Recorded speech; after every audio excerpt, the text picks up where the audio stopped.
So you have a great idea for a nonprofit, and you think that you can help a lot of people. Where do you start? Hi, I'm Sam Underhill. I'm the Executive Director of the ActivateGenZ Project, and today I've been tasked to explain how to start a nonprofit. First, you need to identify a problem. You'll never be able to convince people to help you out if you can't explain to them a concrete reason for what you're doing. When I decided to start ActivateGenZ, I came across my problem when I was searching for internships. I was working a boring 9-to-5 summer job that had no upward mobility, so naturally, I was looking ahead to the next summer and looking at some opportunities I could potentially get. What I realized very quickly looking for opportunities in civics and politics was that there was no central place on the internet to find those opportunities. I was going all over the internet with 20 different tabs open trying to keep all of these opportunities and internship applications in order, and finally I just said, you know what, I'm done, I'm gonna make my own website. This leads to the second step, assembling a team.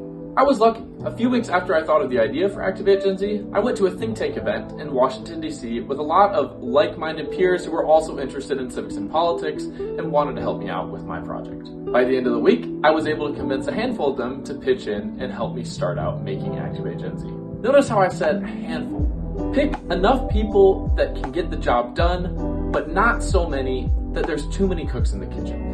The ideal number of people for starting a nonprofit is usually somewhere around 3 to 5 people. Pick people you can trust, but not too many people that they get in the way. Having too many people in an organization can get very messy very fast. You might think, the more people the better, the more help that I might have. But if there's too many people and not enough tasks, everyone can think that somebody else is doing their task and no work ever ends up getting done. Once you've picked your group, designate everyone a particular task.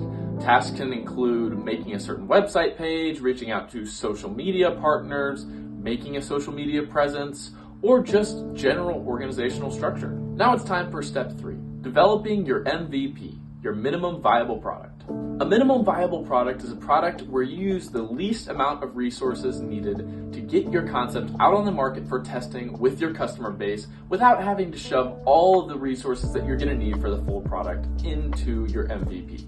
Most ideas will fail. That's just the reality of business. So an MVP helps you to test out which ideas will actually have potential, especially in a marketplace like a nonprofit where there's not a lot of money to go around. ActivateGenZ's minimum viable product was a single web page listing internships for Capitol Hill opportunities. For example, Senate internships, House internships, and other state-related opportunities. We promoted this website on free avenues like LinkedIn, Instagram, and other social media platforms, as well as reaching out to partners that we had connections with. And the entire page ended up costing us a bunch of man-hours, but $0. That's the best type of MVP. The ones that allow you to test your product without really putting any money into the process, just effort. And that brings us to step 4. Actually launching your final product. Once we'd given Google time to index our website, ActivateGenZ received thousands of clicks within the first month alone. That's when we knew that we'd hit on something. Our next step was to secure promotions. Again, not mostly with money, mostly through connections that we had or other outlets that were interested in the work that we were doing and would benefit from our product. We made a massive push that ended in us getting thousands of social media followers and having tens of partners for our initial launch.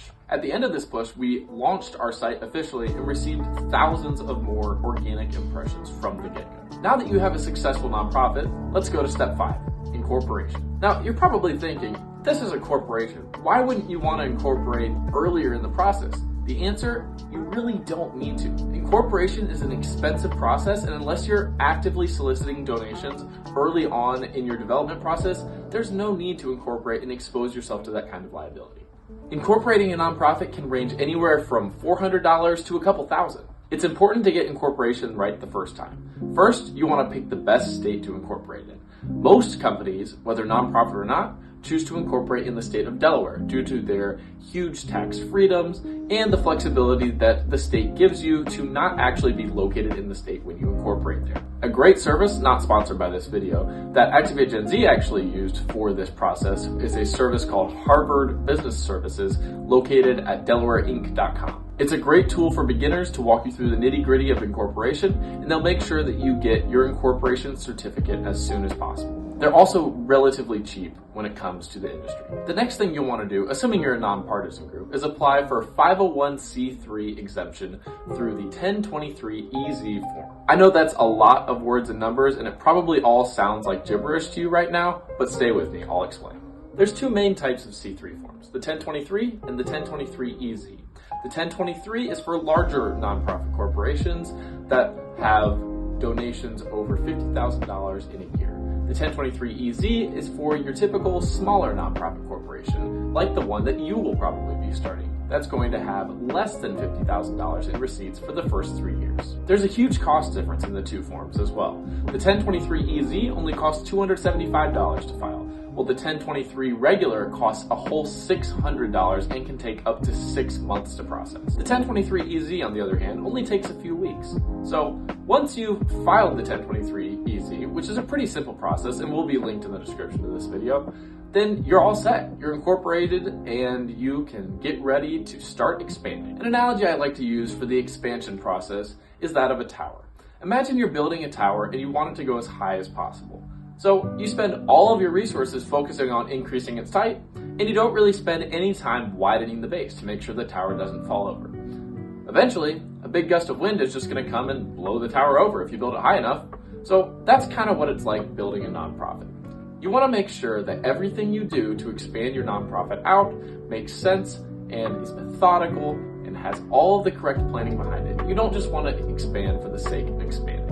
Remember, some of the best, most high-quality companies in the world and some of the most profitable in the for-profit sector are actually the smallest that do the best with a small customer base. In ActivateGenZ's case, we've been very methodical about our expansion. Our first expansion was to add a scholarships and civic engagements page to our website to allow our partners to advertise their programs and also give them an incentive to promote us on their pages. This project, again, was very low cost and just took man hours. It didn't really take a lot of money to implement. Then, after about a month, our coding team added a voter resources page that they've been working on. Again, it's very simple. It was just a collection of public forms, but it was very useful and we were very methodical about implementing it to make sure that we were getting the best value out of our time. Next, we decided to run an essay contest to promote our potential Gen Z editorial board that we were planning. Now, the essay contest flopped, so we took that as a sign that there wasn't much demand for our editorial board and we scrapped the expansion. Not all of your expansions will be successful. It's up to you to conserve resources when an expansion shows signs of failing.